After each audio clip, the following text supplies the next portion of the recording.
I'm a member of the rank and file committee at Western Sydney University, and we have supported the calling of this meeting to fight for the widest support throughout the working class for the defence of our colleague, Randa Abdel-Fattah. This has become an important test case.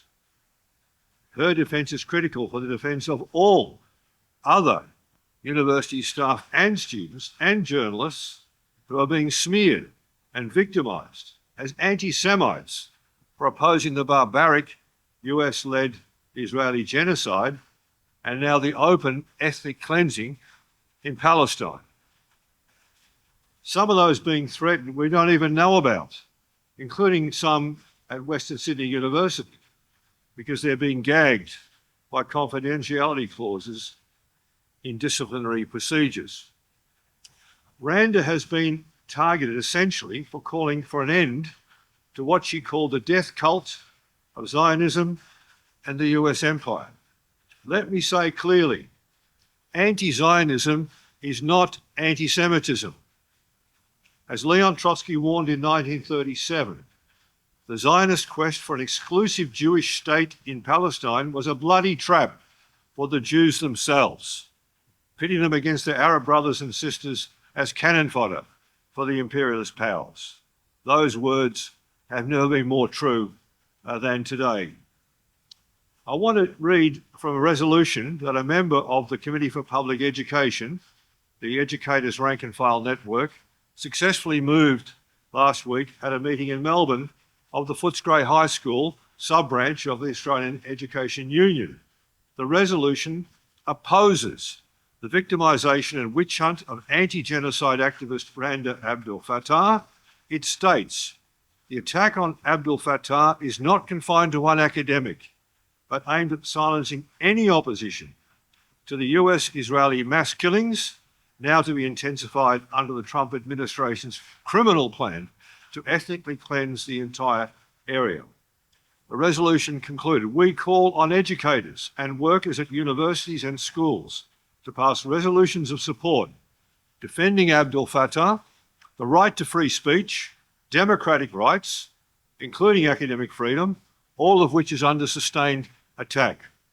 And we urge this meeting today to adopt a similar resolution and campaign for such resolutions throughout the entire education sector, including among students and more broadly throughout the working class.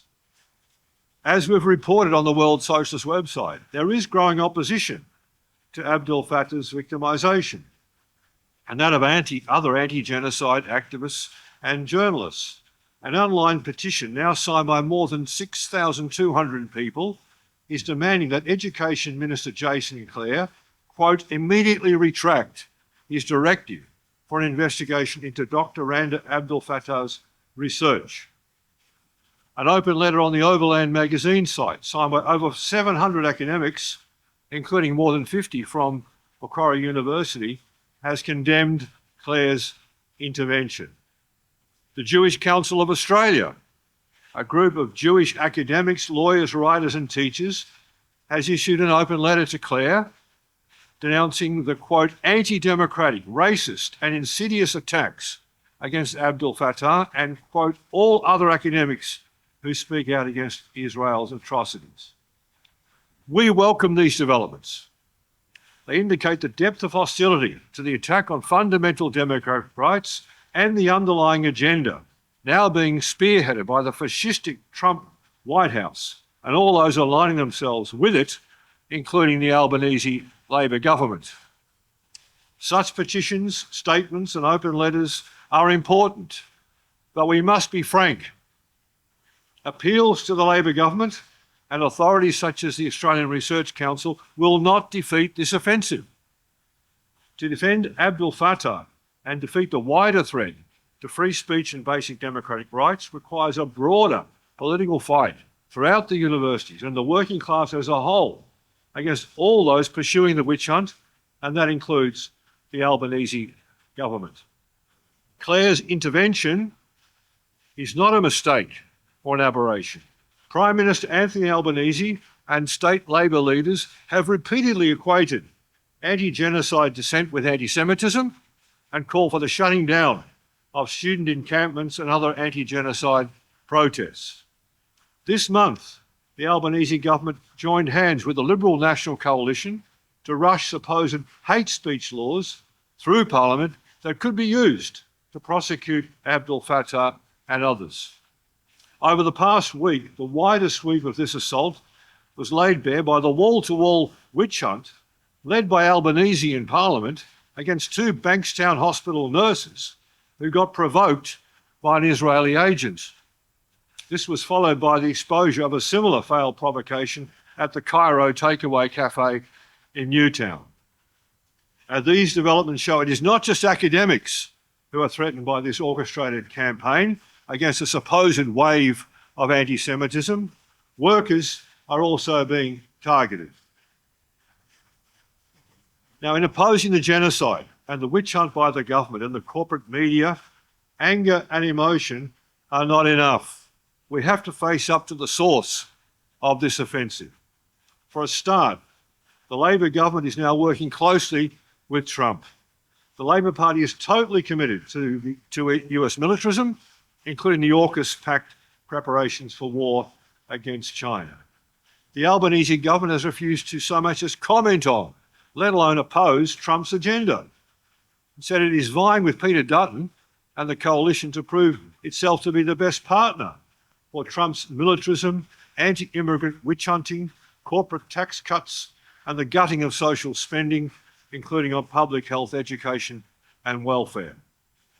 The return of Trump, now with an avowed fascistic program to the US presidency, is rapidly reshaping capitalist politics globally. This is threatening humanity with dictatorship and war in the interests of the world's richest oligarchs, personified by Elon Musk. The Israeli genocide in Gaza cannot be separated from this. Backed by all the imperialist governments, including the Labor government in Australia, for the past 18 months, it has become a drive to totally reorganise the Middle East in the interests of the US and its allies. Trump is blatantly calling for Gaza to be cleaned of its Palestinian population in order to make way for US control and plunder.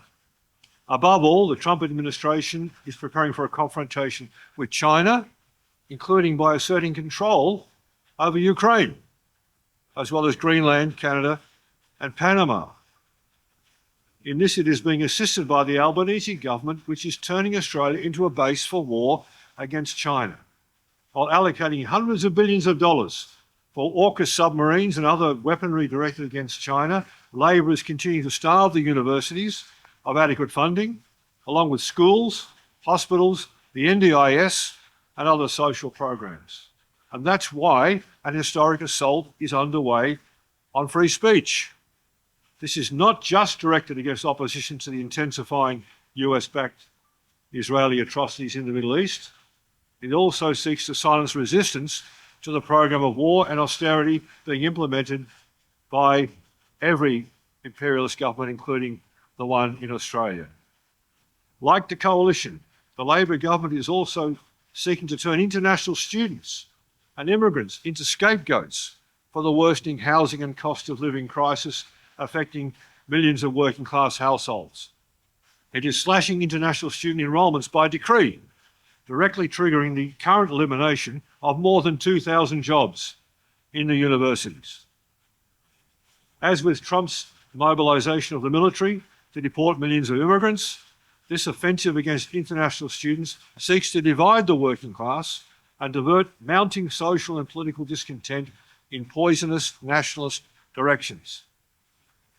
Opposition exists throughout the universities to the job destruction, course closures, pro-corporate restructuring, and suppression of dissent. But the campus unions, the NTU and the CPSU leaders have for years opposed any unified fight by university staff and students. Union representatives have repeatedly blocked our rank and file calls for such unified action, including during the opening phase of the COVID-19 pandemic, when unions worked with management to enforce thousands of job cuts. Now the same is happening again, with the union apparatus is refusing to organise any unified industrial and political fight against the avalanche of job cuts. At Western Sydney University, the rank and file committee, not the NTU, is fighting the pro-business restructuring of UWS College, the WSU College, sorry. This restructuring is setting a shocking sector-wide precedent for eliminating jobs via a vicious spill and fill process, gutting arts and humanities courses, and introducing block mode teaching, cramming entire subjects into 4-week periods. Similar rank and file committees need to be formed everywhere to link up with workers in Australia and worldwide through the International Workers Alliance of Rank and File Committees. We released an opening year statement published on the World Socialist website last Friday. We outlined initial proposed demands based on the needs of students and staff, not the dictates of management, governments, and the corporate elite. These demands include halt and reverse the thousands of job cuts and the resulting skyrocketing workloads across the tertiary education sector, end the victimisation of Randa Abdel-Fattah and the other academics who oppose Israel's genocide in Gaza or the bipartisan support for US militarism. Free first-class education for all students instead of channeling billions of dollars into preparations for war, for US-led wars. Now, this is part of a broader necessary struggle against capitalism itself, its program of ever greater corporate wealth and the turn to war and Trump-style dictatorial rule. It means a fight to reorganise society along genuinely democratic and egalitarian, that is, socialist lines, in the interests of humanity, not the corporate ruling class. To discuss these issues and how to take forward the defence of Randa Abdel-Fattah and other witch hunt victims, please join the Macquarie University Rank and File Committee or the Committee for Public Education, the Rank and File Educators Network established by the Socialist Equality Party. Thank you very much.